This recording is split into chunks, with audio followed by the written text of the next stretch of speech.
চাওয়া পাওয়ার পার্থক্য। কবি জান্নাতুল বাকি। কবির মতো আমিও খুঁজেছি, তবে নৌলোক নয়, ভালোবাসা। কবি খুঁজেছেন নদীতে, পাহাড়ে, বনে।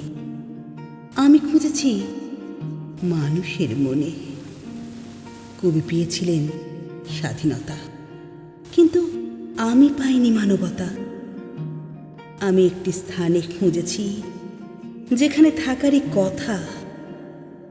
কবি অনেক স্থানে খুঁজেছেন, সেখানে যেখানে না থাকারই কথা। কবি আর আমার পার্থক্য হলো, কবির পাওয়া অনিশ্চিত ছিল, কিন্তু কবি পেয়ে গেল। আমার পাওয়াটা নিশ্চিত ছিল, কিন্তু আমার অপ্রাপ্তি রয়ে গেল।